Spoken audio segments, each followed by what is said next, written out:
I have always wanted one of those ridiculously cute Labubu keychains. They're everywhere right now. These little mischief makers with their giant ears and signature toothy grin. So I had a look at my supplies and decided to make one of my own. We're starting with the flashy parts of the Labubu by mixing light ochre, burnt sienna, and a little bit of red acrylic paint into my foam clay. Once you have mixed the clay, make sure to put it in some cling wrap and set it aside. Now we're making the fur of the Labubu by mixing light ochre with some burnt umber.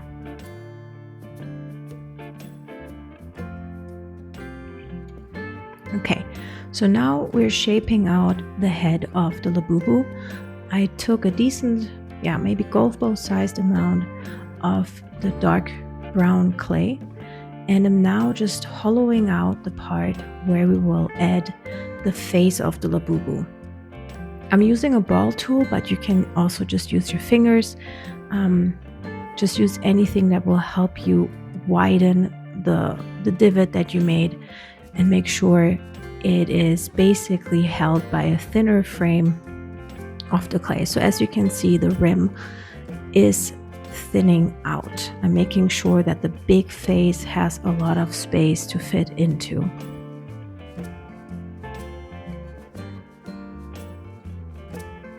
Now we're grabbing the flesh colored clay that I put aside with cling wrap earlier, and I'm just shaping it into a ball. It's best to start with a smaller amount of clay and gradually add more than the other way around, because foam clay has the feature that it will stick to itself. And just place it inside your divot and pat it down a little bit. Smooth it out with your fingertips. If at any time your clay will start to get too dry, make sure to wet your fingers with a little bit of water and then just smooth over the dried parts. It will revive the elasticity of the clay and it will do quite some miracle work for you. So don't despair. Sometimes clay dries faster as you can work, and that's okay. Just have a little bowl of water next to your workstation.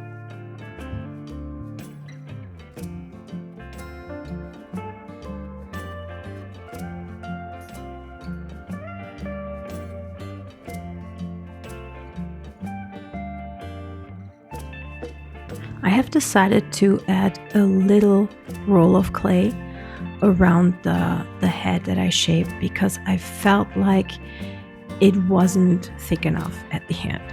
You can always do that. Always start with a little bit of clay, and if you feel like you don't have enough, just add gradually more to what you have.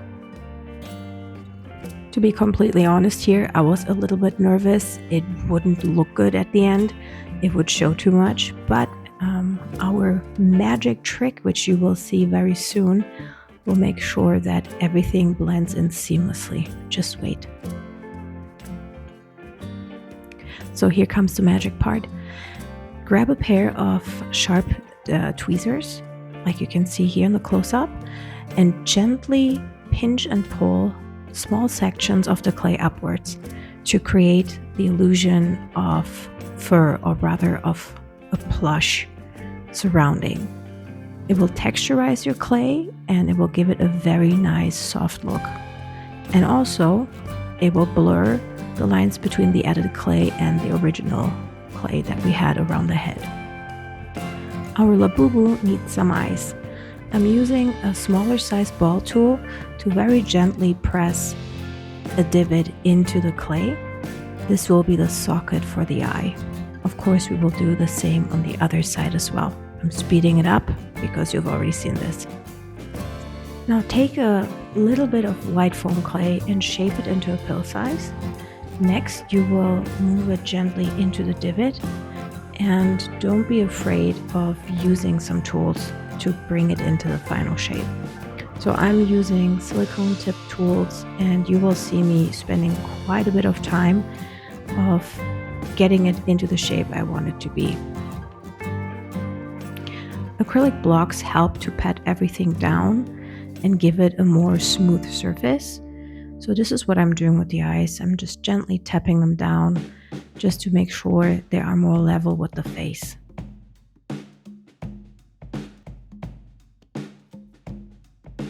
This part, I have to admit, was the most tricky for me. I'm trying to shape out the eyelids here.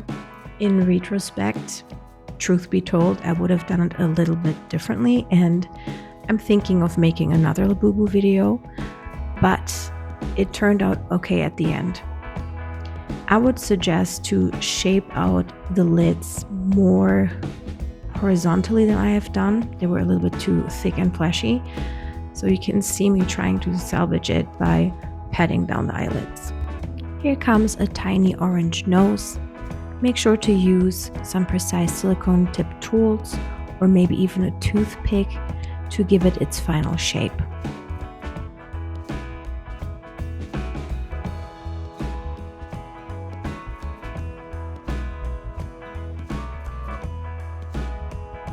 No Labubu is perfect without his ears. They are long and characteristic, similar to a bunny's. Use the fur-colored clay that you have left over to shape out a log for the ears. Make sure that the proportions make sense, so hold it next to the Labubu's head to see how it will look like.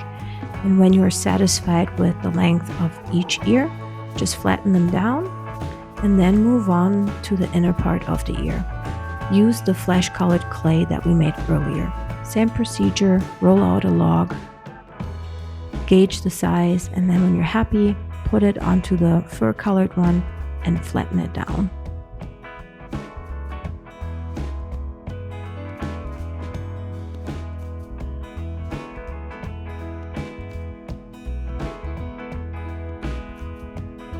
Quick tip, acrylic blocks help you to get a more straight shape, so don't be afraid to give the edges of the ears a little pat down if you feel like they ended up too round or if you just want an overall more rectangular shape. Texture with tweezers. At the end, I have decided to trim the ears a little bit. Here you can see me using a little bit of orange eyeshadow and an art brush to color out the cheeks of the Labubu. You could also use regular blush. We're adding the ears to the head. You can also glue them if you find that your air dry clay doesn't stick anymore.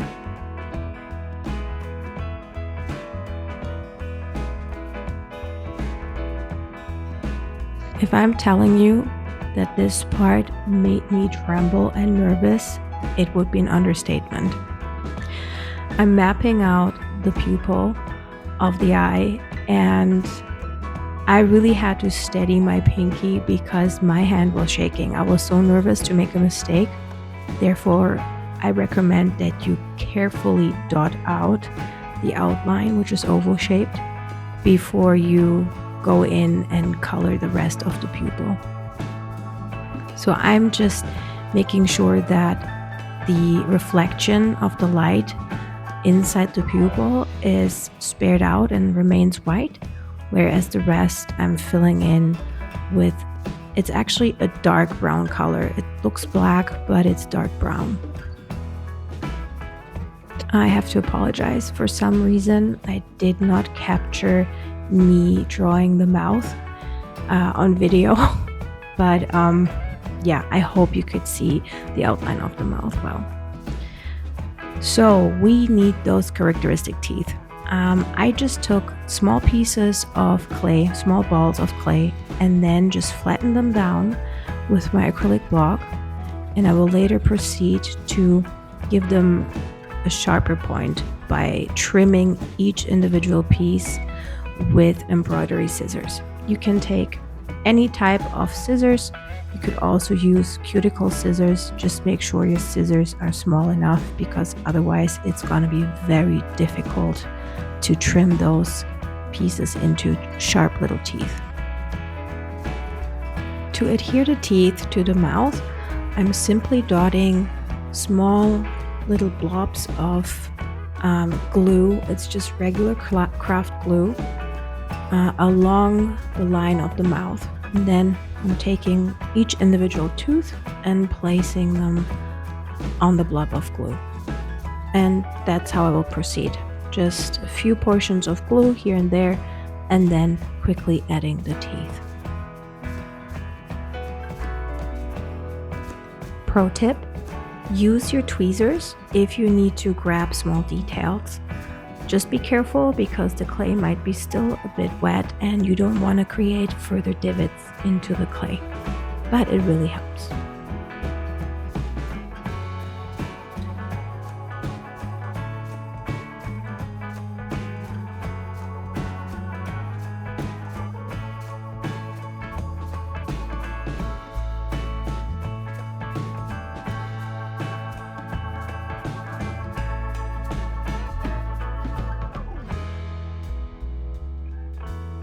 Next up, the body. I took a bit of tissue paper and squeezed it into a ball, secured it with some Scotch tape, and am then putting a sheet of the fur colored clay around the paper ball to give it a body. I do not recommend using pure clay for this because you will probably end up having the clay this figure. When you add the arms and the head, it will not work out very well. So either use that, or if you have some styrofoam, that would be also an option, but you need to create some kind of body. Yeah, and you've seen me doing this before, using the tweezers to texturize the fur. And here I have a leg that miraculously appeared. Yeah, so I did manage to capture the other leg.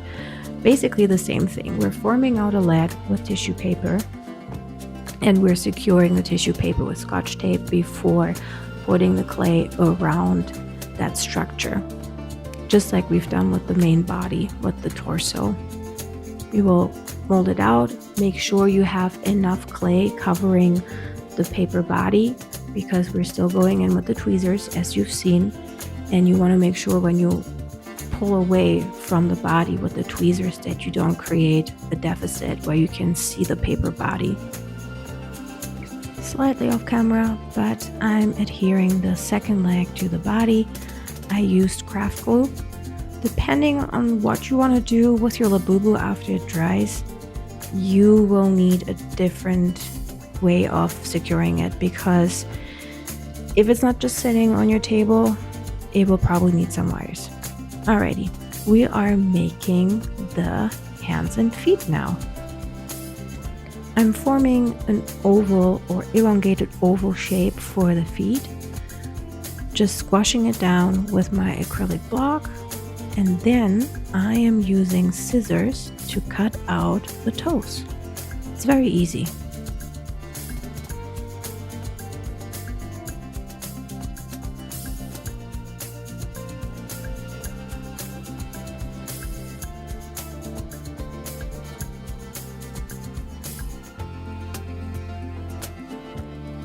If you feel like the edges of the toes are a bit fuzzy, you can always use your tool to flatten it out and give it a sharper structure. And simply add the feet to the legs. Nothing fancy here.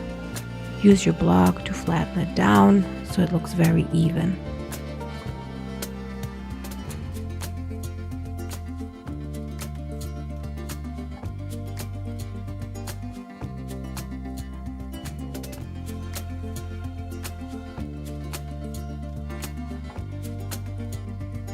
As you've seen before, with the legs, I'm forming the arms with a little bit of tissue paper for the body of the arm, and then wrapping the clay around the arm. I'm speeding it up because I don't want to bore you. And there goes our arm. Simply stick it to the side of the torso and then texturize it again with your tweezers before you're moving on to the other arm. Or make a hand instead. Alrighty, I'm making the hand very similar to how I shaped the feet, but we need fingers. So I'm grabbing a needle and I'm gently pushing into the clay to create the illusion of fingers. It's a little bit fidgety, but it works out quite alright.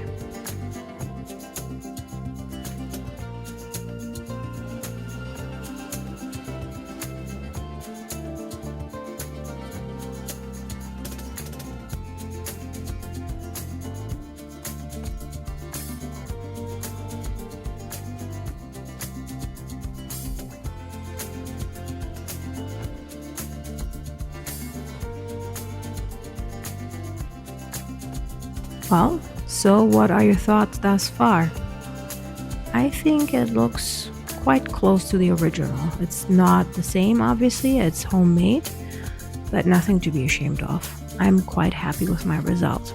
By the way, all the material that I used can be found listed in the description box. And here he is, our very own Labubu. I added a keychain and he is ready to go. Like and subscribe if this was helpful.